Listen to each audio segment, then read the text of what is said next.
দেখতে দেখুন কতটা সুন্দর লাগছে, একদমই কিন্তু নরম তুলতুলে। এই গরমে যদি এরকম একটা রেসিপি থাকে তাহলে কোনো কথাই হবে না, আর মুখে দেওয়ার সাথে সাথে মিলিয়ে যাবে, খুবই সুন্দর হয় খেতে।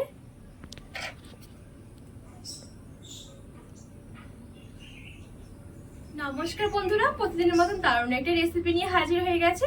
আজকে আমি আপনাদেরকে একদম ইউনিক একটা রেসিপি বানিয়ে দেখাবো। আর আজকে আমি রেসিপিটা বানাবো তরমুজ দিয়ে। এখন কিন্তু বাজারে অনেক তরমুজ উঠেছে আর গরমটাও কিন্তু বেশ ভালোই পড়েছে। আর এই গরমে এইভাবে একবার তরমুজ দিয়ে বানিয়ে দেখতে পারেন, খুবই সুন্দর হয় খেতে। বাড়ির সবাই কিন্তু খুব পছন্দ করবে আর বানানো তো খুবই সহজ। তো চলুন আমি ঝটপটে তরমুজের রেসিপিটা আপনাদেরকে বানিয়ে দেখাই। তো এখানে আমি দেখুন এই রেসিপিটার জন্য এখানে একটা তরমুজ নিয়েছি। এখানে কিন্তু পুরো তরমুজ আমার লাগবে না, হাফ নিলে কিন্তু হয়ে যাবে। আমি তরমুজটা কেটে নেব।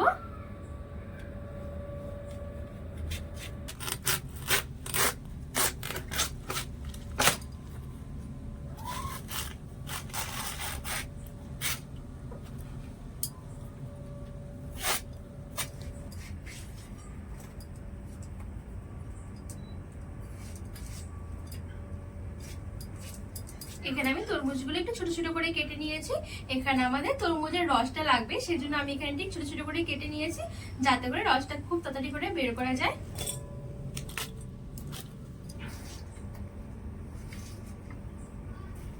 তো এখানে আমি হাফ তরমুজ কেটে নিয়েছি। এবার আমি এখানে হাতে একটু কষলে কষলে তরমুজের রসটা বের করে নেব।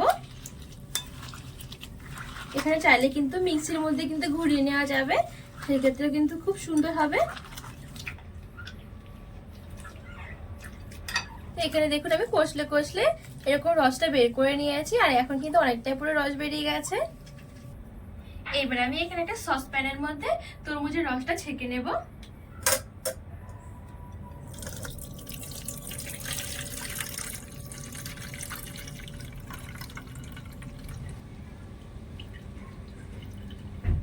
তো এখানে আমি সবটুকু তরমুজের রস খুব সুন্দর করে ছেঁকে নিয়েছি। এবার আমি এই তরমুজের রসের মধ্যে দিয়ে দেব ঠিক 2 চামচের মতন কর্নফ্লাওয়ার, আর আমি দিয়ে দেবো ঠিক 2 চামচের মতন চিনি। এখানে চিনিটা স্বাদ মতন দিতে হবে, আর কিন্তু খুব বেশি একটা মিষ্টি এখানে ভালো লাগে না, তো আমি একদমই সামান্য, খুব বেশি একটা কিন্তু চিনি দিইনি। এবার আমি ভালো করে মিশিয়ে নেব।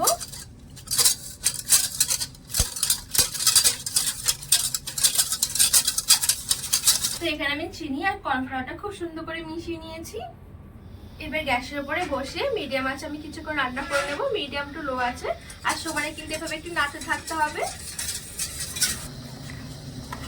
তো দেখুন এখানে আমি কিছুক্ষণ জাল করে নিয়েছি, আর এখন কিন্তু অনেকটা কিন্তু ঘন হয়ে এসেছে, তবে আমি আরেকটুখানি ঘন করে নেব। আর এখন দেখুন কালারটাও কিন্তু খুব সুন্দর এসেছে, যত জাল দেওয়া হচ্ছে তত সুন্দর কিন্তু কালারটা আসছে।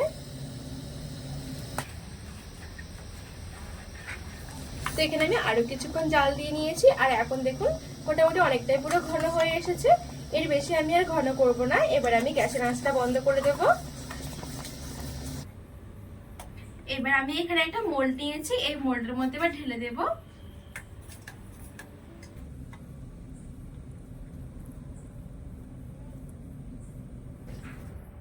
আপনারা চাইলে কিন্তু যে কোনো বাটির মধ্যে কিন্তু এরকম সেট করতে পারবেন। তো এবার আমি এটা এক সাইডে রেখে দেব। এবার আমি গ্যাসের উপরে আবার আমি সসপ্যানটা বসিয়ে দিলাম।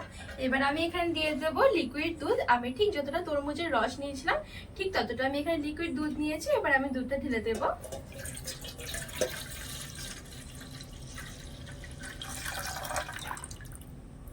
এইবার আমি দিয়ে দেবো 2 চামচ চিনি। আপনারা চাইলে কিন্তু শুধু তরমুজ কিন্তু এভাবেও করতে পারেন, এই দুধটা বাদ দিয়ে। তবে এইভাবে যদি আবার দুধের একটা লেয়ার পড়ে তখন কিন্তু খেতে আরো বেশি মজার হবে। তো এবার আমি এখানে দিয়ে দেবো ঠিক 2 চামচের মতন চিনি, আর এখানে আমি দুটো এলাচ নিয়েছি, এলাচটা দিলে খুব সুন্দর একটা ফ্লেভার আসবে। এবার আমি আবার দিয়ে দেবো এখানে কর্নফ্লাওয়ার। আপনাদের কাছে যদি আগার আগার পাউডারটা থাকে সেক্ষেত্রে কিন্তু আগার আগার পাউডার দিয়েও কিন্তু করতে পারবেন, আর যাদের নেই এভাবে কিন্তু কর্নফ্লাওয়ার দিয়ে খুব সুন্দর হয়। তো ঠিক আমি 2 চামচের মতন কর্নফ্লাওয়ার দিয়ে দিচ্ছি। আমি নেড়ে চেড়ে ভালো করে মিশিয়ে নেব। আর এখন কিন্তু আমি গ্যাসটা একদমই জ্বালাইনি, এটা ঠান্ডা অবস্থায় কিন্তু করতে হবে। আর এখানে কিন্তু লিকুইড দুধটা আমি একটু ঠান্ডা করে নিয়েছি। তো এখানে আমি কর্নফ্লাওয়ার চিনিটা দিয়ে খুব সুন্দর করে মিশিয়ে নিয়েছি। এবার আমি গ্যাসের আঁচটা মিডিয়ামে রেখে সমানে নেড়ে চেড়ে রান্না করে নেব। এখানে আমি মিডিয়াম আছে কিছুক্ষণ রান্না করে নিয়েছি, আর এখন দেখুন অনেকটা কিন্তু ঘন হয়ে এসেছে। এবার আর বেশি কিন্তু রান্না করা লাগবে না। এবার আমি যে এখানে এলাচ দিয়েছিলাম, এই এলাচগুলোকে আমি একটুখানি সরিয়ে নেব।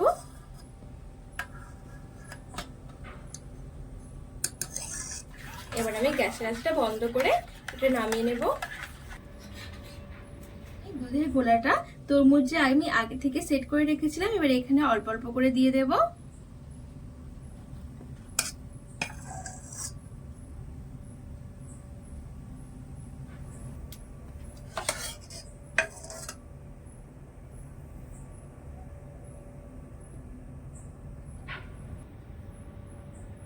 এখানে আমি দুধের গোলাটা দিয়েও খুব সুন্দর করে উপর দিয়ে দিয়েছি। একটা ছিদ্রযুক্ত ঢাকনা নিয়েছি, এবার ঢাকনাটা দিয়ে ঢেকে ভালো করে ঠান্ডা করে নেব। আর এখন যেহেতু গরম আছে সেজন্য আমি এরকম একটা ঢাকনা নিয়েছি। আর যদি এই গরম অবস্থাতে কোনো প্লেট বা থালা দিয়ে ঢাকানো হয় তাহলে কি জল ঘেমে ঘেমে উপর দিয়ে পড়বে, সেক্ষেত্রে কিন্তু খুব একটা ভালো হবে না।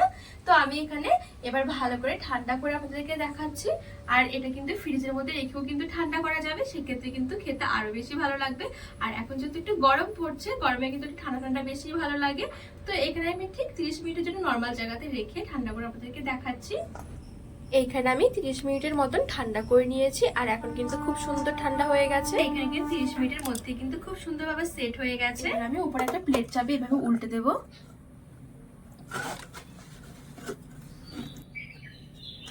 তো দেখুন দেখতে কতটা সুন্দর লাগছে, কতটা নরম আর তুলতুলে। দেখুন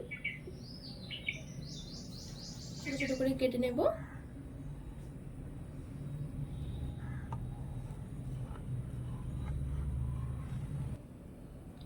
আর এই দেখুন দেখতে কতটা সুন্দর লাগছে, একদমই কিন্তু নরম তুলতুলে, মুখে দিলে কিন্তু মিলিয়ে যাবে।